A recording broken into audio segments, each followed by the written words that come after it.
Happy Monday. Happy new week. Happy new let's try it again. Yeah.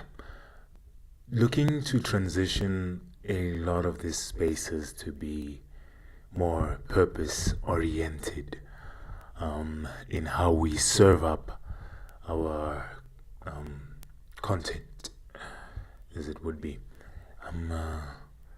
Already have been transitioning Word Wednesdays into a more faith based space. But Monday, I want to transform more and more into a thought leadership space. Actually, looking to collaborate here with my father, hopefully, if we can make the logistics work. I'm looking to collaborate with him, and we're going to, I guess, have a heavier focus on. I'm not going to. The policies of how people should relate to each other, politics, in essence, the policies of how people should conduct, policies on how people should best conduct themselves in their personal lives, in their communities and societies, and how those societies, communities, personal lives are ordered. And hopefully, we can use thought and our minds to navigate those spaces and questions. That's what I'm looking to pivot Mind Map Mondays towards. And today, I wanted to spend some time on the very powerful intersection between and art and I had the thought right here in my head. I was listening to noises that I was hearing that sounded a little weird, but the intersection between art and culture, and how then culture affects or dictates to the rest dictates how the rest of society is ordered. That is something that I wanted to speak on. Like, take for instance how far-reaching the implications of the Kendrick Drake issue is. Drake specifically has been at the forefront of shaping pop culture, and here we are at a point where all of that is at least for okay, I'm gonna try not be as because I have friends who are Drake fans, and me personally, I wouldn't really care less whether Drake made a hit song or didn't. I'm indifferent to that. I'm truly indifferent.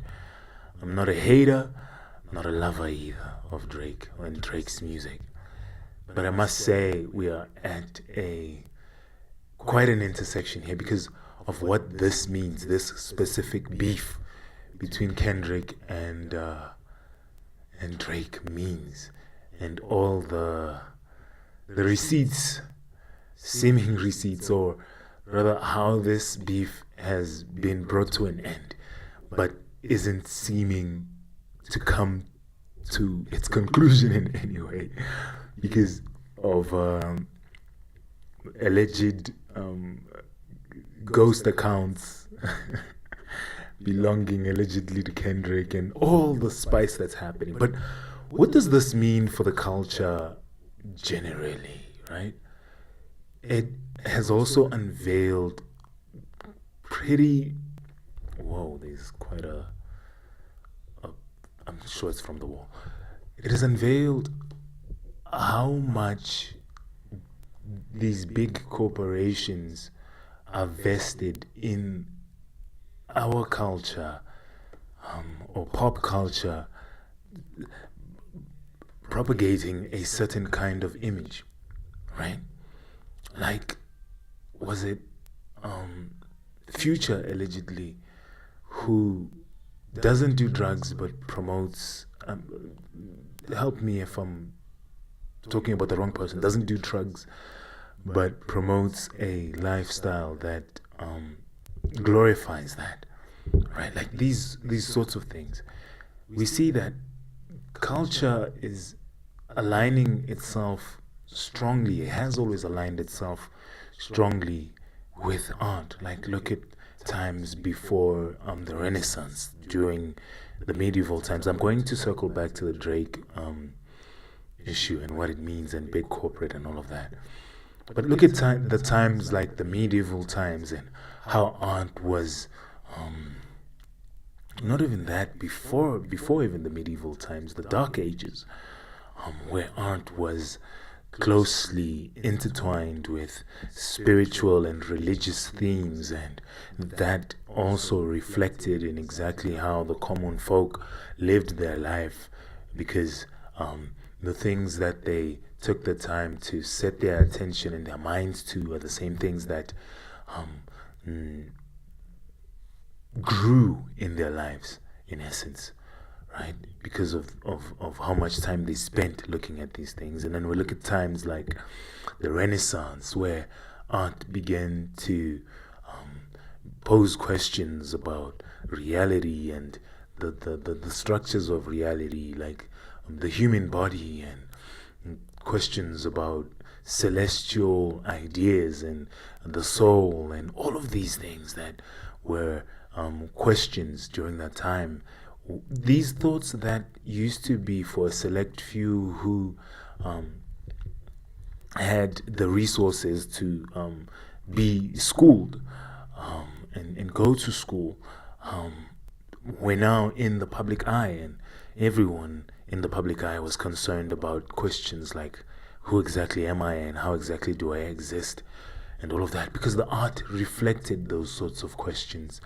And then we came into the ages right after that, the postmodernist sort of age and space, where everything didn't have any meaning but the meaning that you attached to it. And pop culture swiftly followed that. And here we are on the back end of the postmodernist line of thinking. And society and culture has, in my view, degenerated to the point. Well, I guess I shouldn't say that, because I guess human nature and humanity can surprise you quite a bit. So I was going to say that it has devolved to the worst and worst kind of human degeneracy, I guess. But here we are now, full circle to and in this also, I'm predicting a time that is coming, and a time that is already on us. Because I'm just calling on this vaguely, if you know of the idea of life happening in cycles. I think it was 40-year cycles, and I forgot whose idea that was. But right now, we are currently on a cycle that is heading further away from the left. The right is making a comeback, because we've, in popular culture, gone so far towards the left, and think what you think and be who you want to be, and dream it and it will be a reality sort of mindset and sort of thought line of thinking. We've gone so far in that direction that there is a craving for authenticity and a realness and a realness. I'll stop at that. And I think in many ways that's what this Drake Kendrick situation seems to represent. These are the two archetypes we're looking at. One of them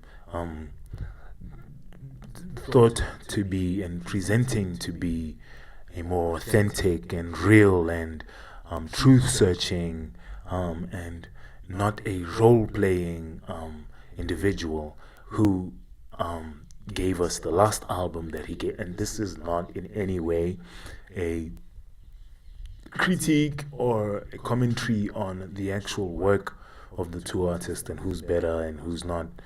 That's not what this is. But this is more to speak on the effects that the both of them have played on culture, and the effects that their messages and their personas have, and how they their personas have impacted popular culture. And Kendrick, in this case, would be the archetype of the pure, the sage who is seeking after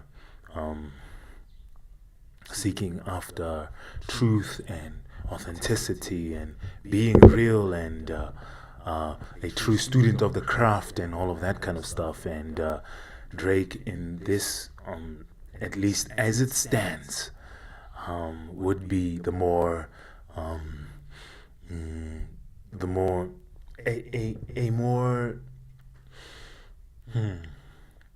more mainstream. Wow, why is that happening? Mainstream is not the word that I'm trying to use here, even though that is the case. Drake would be the more popular, the more in the times, the more what's the word I'm looking for? His archetype would be more of the conformist. Yes, that's who he would be. His archetype would be more of like a conformist type, who represents the culture as it is, not necessarily as we all know it should be. And the impacts of this have been that children and society, pop culture in general, is living or attempting to live up to this figure, this archetype that has been built around Drake. And we are slowly but surely, with each and every revelation and each and every diss track, coming to find out that that's just a role. He is more of a role player. He's playing a role in the culture that promotes and pushes the culture, the current culture. And Kendrick, in this case, is pushing the culture more towards what it intends, or pushing the culture towards a more authentic representation of itself. And this is where arts, culture, business, and the world in general is heading towards a more authentic and not that self-presenting and self-representing is where we are right now. Like the self is the center of everything, sort of a thing. But his work is pushing more towards, this is really who I am, and these are my faults as a human being. And the more Da Vinci style, yeah, I know it's sounding more and more like I'm just another one of the Kendrick fans who are a purist and all of that kind of stuff. Drake's music is nice and fun and great for the summer, and a couple of hits here and there, but none of it makes you reflect really on life, and depending on the lens that you're looking at it also. But none of it immediately makes you reflect on yourself and your shortcomings and who you really are as a person, and not who you present yourself to be. And this is the effect that Kendrick's music has had on the culture, with his most recent work, actually, and his admonitions in there about the cycles of trauma in his family, and the trauma work that he has done in his life, and the effects that it has had on his family, and all of those sorts of pieces, right? And it's like, this is the prediction that I said I was going to attach to this. Culture is slowly and surely heading towards a place of celebrating the authentic self, not this hijacked sense of authentic self that has been permeated pop culture right now. It's like even me, the unmarginalized, the unmarginalized, unoppressed male, even I, as an unmarginalized, unoppressed male, because to be honest, even as a Pan Africanist who believes in the total and complete liberation of the African state, and I do mean the African state, and I do mean total liberation. I believe in these ideas, and even to that extent, I also believe that the average Joe, every single man and woman, to some extent, has it better than another man or woman, right? And that's the unfortunate truth. Um, Even as a Pan Africanist who believes strongly in Pan African ideas and the core Pan African ideas, as those espoused by the likes of Lumumba and espoused by Kwame Nkrumah before him, and espoused by the Thomas Sankaras, um, and yeah, all those, even to the extent of an Idi Amin. But yeah, those are the ideas that I have built my own um, worldviews on. Even as someone who believes in these things and who realizes and sees exactly how I see, yeah, who realizes exactly how much the past has put me in a state of disadvantage. I also recognize that constantly calling back to that is not and has not made any changes in society. And I am a strong believer in a Pan Africanism that. How did I get political, man? Let me complete the thought. I believe in a Pan Africanism that does not or is not standing on looking to have the perpetrators of historic injustices rectify their wrongdoings. I don't believe in that kind of a Pan Africanism anymore. I believe in an offensive one, not a defensive one. An offensive, not in let's go start war and all of that kind of stuff. But if it does come to it, it comes to it. Whew, yeah. But I believe in a Pan Africanism that is active and intellectual and seeking to build structures and not just take down structures. I believe in a Pan Africanism that is focused on the day after doomsday more than doomsday itself. Yeah, because just focusing on doomsday and taking it down is a nice and exciting idea because, of the energy that is behind that and all of that. But what do we replace all of this with is what I am more interested in. And that's the sort of Pan Africanism I am interested in. What do we replace all of these structures that do not benefit us with? But yeah, my elders will teach me with their thoughts and all of that. But back to the Drake Kendrick and what it speaks to our culture and where our culture is heading. Our culture is heading more and more towards a real representation of what me or you and I, you and I are actually like in real life, especially as technology continues and continues to expand, more especially on the African continent. Access to technology is becoming far more readily available. And platforms like TikTok and platforms like not so much Instagram, but platforms like Instagram, but more so TikTok that give people the platform to take videos of their actual everyday life and put it out into the world. And as the world becomes more and more of a global state, which, right, I just have thoughts on that, but this isn't what that is about.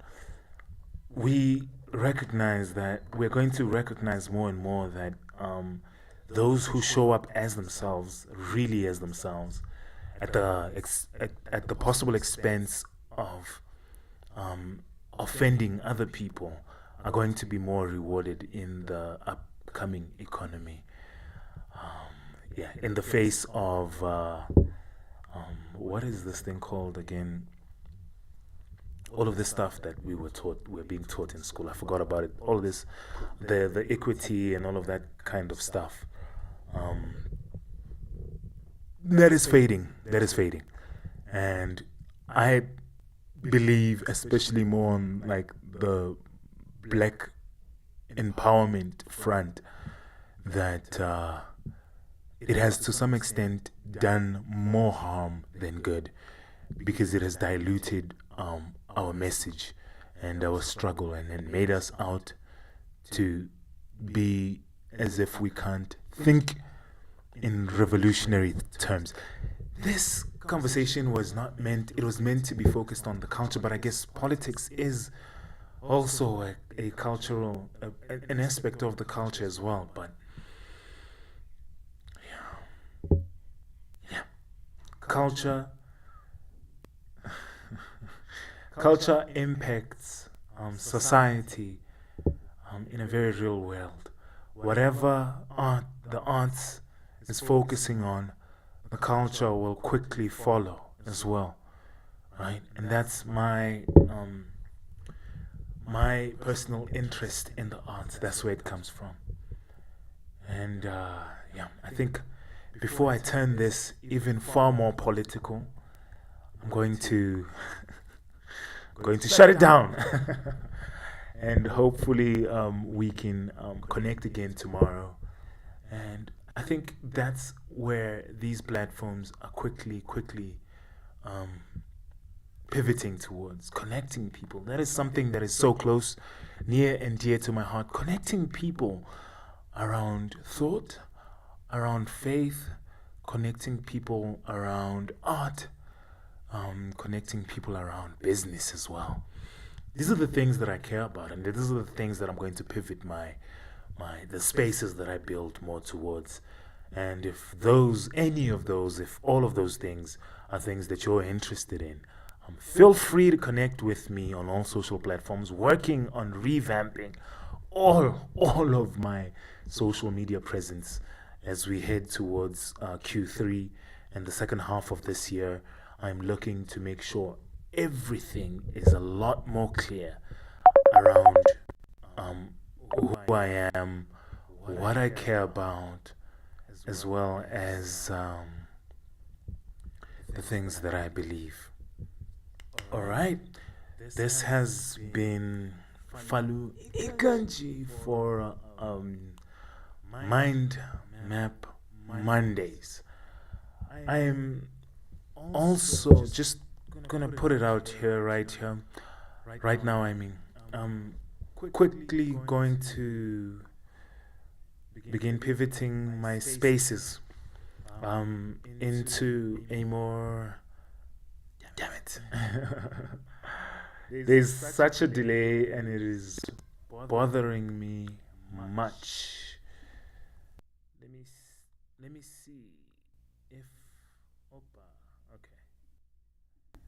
okay. I was just trying to quickly, as we wrap up here, make sure that there isn't any delay, which there still is, but it's a lot better. I was quickly saying I'm pivoting my spaces to represent two different aspects of my life that are key for me, or four different aspects that are key to me. And all four are then subcategorized into two more categories. There's my personal life and there's my professional life. I want to order these two a little bit better and bring a little bit more clarity to these spaces. So my personal life is likely going to consist of my art and with that also my faith. And my professional life is going to consist of business and thought leadership, right? And I'm going to aim to separate these two aspects of my life, these two subcategories of my life, in such a way that There can be clarity and consistency, and it can be coherent in the way that it speaks and in the way that it presents. So look out for some heavy changes as we head towards June and the second part of this year. We're still working towards this artist spotlights that we're going to be having this May and June. So feel free to come through, collaborate, express yourself in that space by being who you are, your authentic self. And I do believe you and I are ahead of the curve by much, because that is where the world is quickly staring towards authentic self, authentic connection. This delay is making my speech even fall back. But that's where the world is quickly pivoting towards. I hope you can join me as we spearhead this change and spearhead this transformation and be ahead of the curve one more time. So thank you very much if you've joined me up to this point. Come join me on the 26th of this month.